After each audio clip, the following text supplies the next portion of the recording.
Tom Taylor and Yasmin Putri continue their medieval adventure as the House of El react to the assassination of Jor-El, demanding to know who is behind the murder of their monarch and if they are to go to war with Jefferson Pierce and the Kingdom of Storms.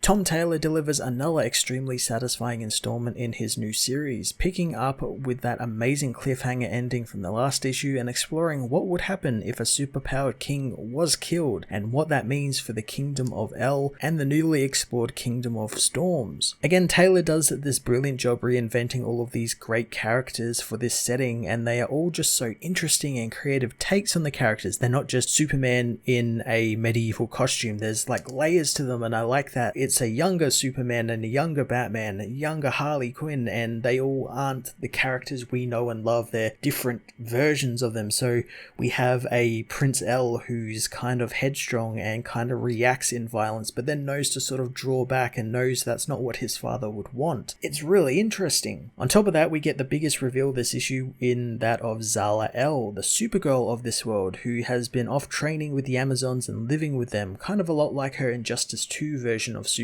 But not only that, she is in a relationship with Wonder Woman, which is really cool and a really great way to take the character. I'm quite intrigued to find out a bit more about the Amazon Island, especially if people like Lois Lane are involved with them as their sort of courier and their messenger, which is a great sort of transition from a reporter into the medieval world. They would be a messenger, someone who brings the news. I'm also really looking forward to the plot of Bruce being half Kryptonian getting revisited at some point, since it's completely left out this issue except for a tease right at the beginning where he unleashes a heat vision blast. It's obviously left out for good reason since there's more important things on the table to deal with at the moment, but I'm very much looking forward to seeing that come back at some point.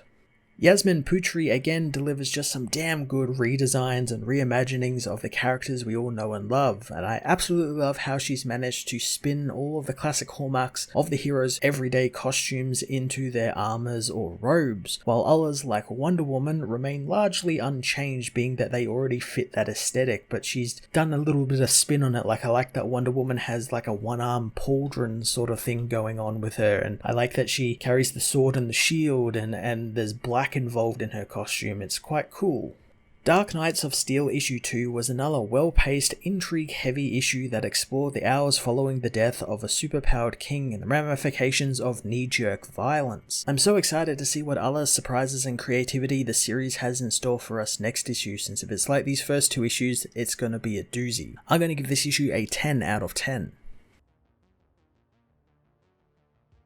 Dark Knights of Steel issue 2 finds Bruce enraged at Jor-El's sudden death, unleashing a heat vision blast from his eyes into the sky. Lara and Cal and Harley hear him screaming, rushing to Jor-El's aid, but it's too late as the elves grieve for their fallen monarch. Bruce dons his cowl, leaping from the battlements to go after the assassin, telling Alfred that the arrow came from the forest. Mounting their horses, the two head off, with Bruce knowing that only the Green Man could have fired that arrow that far. An arrow whizzes past Bruce to hit Alfred, but Bruce grabs it out of the air suddenly, seeing where it was shot from, spotting Green Arrow as he launches himself off his horse, cutting Oliver's arm clean off before demanding to know where the Green Man is. Alfred tries to stop him from killing the man, but Bruce says he's not a murderer and he can't get answers from a dead man. In the Kingdom of the Storms, the Green Man returns to Constantine, who tells him that it's done and the ring told him to leave Oliver. Constantine plans on telling the king as Jefferson Pierce trains with Anissa, Jennifer and Jacob, showing them how to bring the lightning and the rain. John's not too pleased with the downpour as he tells the king that he has some news to tell him away from little ears. Jefferson goes with John to a quiet spot, knowing that the king is proud of his family. Jefferson finds that their powers grow day by day, and for generations they haven't had a Pierce who can't control the weather. John tells him that Green Man was successful and Jor-El is dead, but he doesn't think that it was a good idea, despite it being his prophecy, since they could have easily made things worse, since the elves don't seem like bad people, but Jefferson says that anyone with magical abilities in their kingdom has disappeared, but John knows that they aren't perfect, but he's sure they are disappearing because of Batman and his own hang-ups, since he's quite the messed up fellow.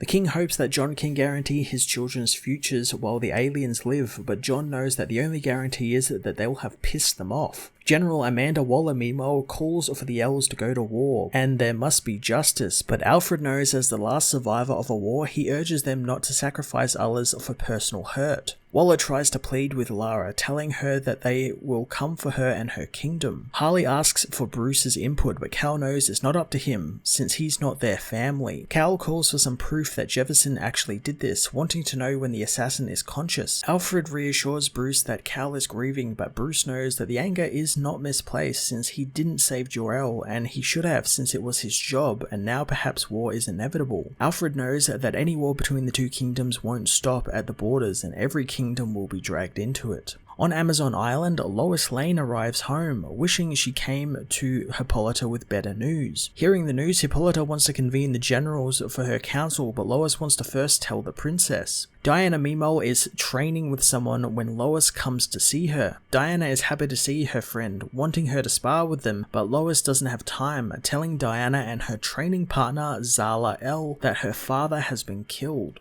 Zala drops her weapons in grief, consoled by Diana as she says that she must go home. Diana kisses her as Zala leaves to be with her family. Diana knows that it was King Pierce, but Lois knows it's not confirmed yet, but if it was, it means everything they have worked hard to prevent since the prophecy will happen, and it will be a war with the gods. Prince Cal, meanwhile, demands to see the prisoner, but Bruce and Harley try and stop him. Cal easily barges past them, demanding the two leave the prison at once. Bruce and Harley walk past the various powered inmates as Harley wants to give Bruce some advice, like ditching the ears on his helmet since they aren't intimidating at all. She wonders if he has thought about the prophecy and how it could be real, and while she believes in their queen, how much loss can she endure before her and her son lash out at the world? Bruce thinks that's treasonous words, but Harley implores him to at least talk to the elves and stop them from making a mistake. She also knows that locking all of these metahumans up without crimes is crappy, and Bobo agrees with her. Cal confronts Oliver, who isn't scared of the being's threats of instant death, knowing it's one of the many reasons why he needs to be removed from the world. He knows Jor-El wasn't really a man like Cal thinks he was, and neither is the boy, since they are monsters lying to themselves and are destroyers, wanting him to get it over with and kill him. Cal knows that he won't be killing him since he's not lying to himself, and they aren't who they think they are, and they are not killers. At the Kingdom of the Storms, Jefferson is awoken by a booming sound, thinking that it was one of his children using their powers, but upon finding that it was none of them, he rushes to Jacob's room, where he finds Zala has blasted her way into the castle, taking his son. Jefferson demands that she put him down, and Zala knows that's quite the idea, taking the boy high into the sky where Jacob says he isn't scared, knowing he could make it rain in her lungs, but Zala knows he won't be doing that as she drops him. Jefferson watches on, unable to do anything, but blasts Zala with his lightning,